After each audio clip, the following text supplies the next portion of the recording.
Friends, welcome to my YouTube channel maths by K P Manish. तो इस video में हम लोग अवकलन टॉपिक स्टडी कर रहे हैं और अवकलन के जो बेसिक फॉर्म्स हैं उनको हम लोग स्टडी कर रहे हैं। तो बेसिक फॉर्म में बेसिक क्वेश्चन में आज आपके सामने अगला क्वेश्चन पेश है कि y equals to x plus one upon x.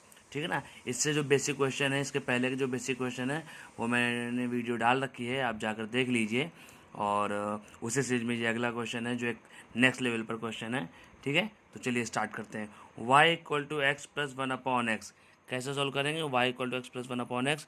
तो सबसे पहला काम क्या है, हम क्या लिखेंगे कि x के सापेक्ष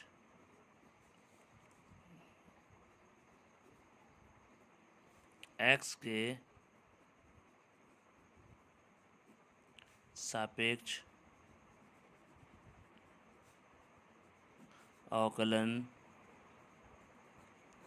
करने पर, अगर आप इंग्लिश मीडियम से हैं, CBSE ICSE से हैं, तो आप इसकी जगह बस क्या लिखेंगे, differentiate with respect to x. ठीक है, तो देखिए क्या लिखेंगे, dy upon dx x plus one upon x. ठीक है, x plus one upon x, तो ये क्या हो जाएगा, d upon d x of x plus d upon d x of one upon x. ठीक है फ्रेंड्स, मैंने आपको पहले ही बता रखा था, जब मैंने फॉर्मूले लिखाए थे लास्ट वीडियो में, तो मैंने बताया था कि ये एक्स और वन अपॉन एक्स हमारे पास कई बार रिपीट होंगे क्वेश्चंस में, तो हम इनको डायरेक्टली सॉल्व करेंगे। आप जानते हैं एक्स की वैल्यू क्या होती है, डिफ्रेंशिएशन ऑफ एक्स क्या होता है, वन होता है। ठीक है, और differentiation of one upon x क्या बता रखा है मैंने आपको, direct one upon minus one upon x square. Differentiation of one upon x क्या होता है, minus one upon x square. तो इस तरह आपका क्वेश्चन कंप्लीट होता है, सॉल्व होता है। dy अपॉन एक्स की वैल्यू क्या आ जाएगी,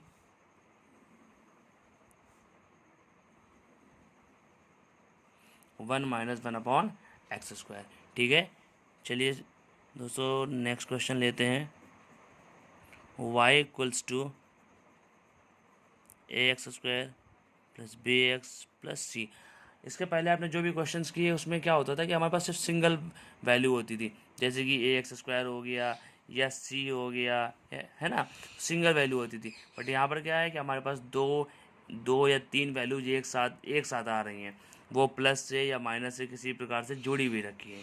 ठीक है, तो तब उनको डिफ्रेंशिएशन कैसे करेंगे, तो उसका बेसिक तरीका है कि बस सिंगल सिंगल जो भी फंक्शन है उनका अलग अलग डिफ्रेंशिएशन कर दीजिए। बस हर एक फंक्शन का अलग अलग डिफ्रेंशिएशन कर दीजिए। ठीक है, अगर फंक्शन हमारा प्लस या माइनस से जुड़ा हुआ है तो डिफ्रेंशिएशन करने में कोई दिक्कत नहीं है, उनको अलग अलग डिफ्रेंशिएट कर दीजिए। तो चलिए, x के सापेक्ष अवकलन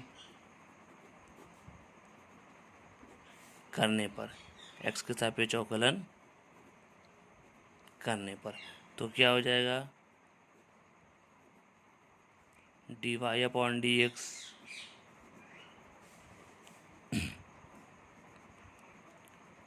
ए x square plus b x plus c. मैं एक भी स्टेप देखिए स्किप नहीं कर रहा हूँ, एक भी स्टेप मैं गायब नहीं कर रहा हूँ, मैं सारी स्टेप आपके लिए लिख रहा हूँ ताकि आपको कहीं पर भी कोई कन्फ्यूजन कोई डाउट ना हो। ठीक है, तो d upon d x of ये क्या हो जाएगा, a x square plus d upon d x of b x plus d upon d x of c. अब देखिए ए एक्स स्क्वायर का जब डिफ्रेंशिएशन करेंगे तो क्या हो जाएगा कि यहाँ पर आपका ए तो कांस्टेंट है, वो बाहर आ जाएगा, तो डी अपॉन डी एक्स सिर्फ किसका होगा, एक्स स्क्वायर का।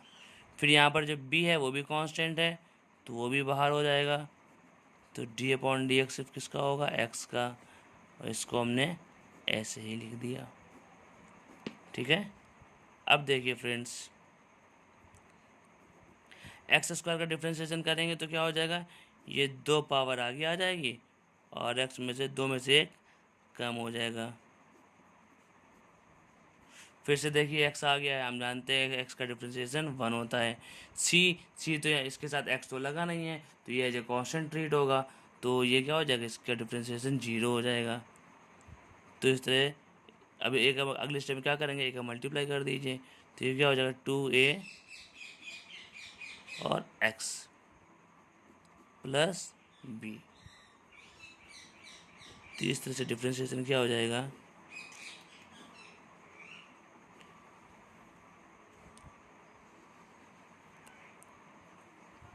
ठीक है फ्रेंड्स। तो आई होप कि आपको ये प्रॉब्लम समझ में आई होगी और ये तरीका समझ में आया होगा। इसी तरह की और वीडियोस देखने के लिए हमारे चैनल को सब्सक्राइब कर लीजिए। Okay, thank you.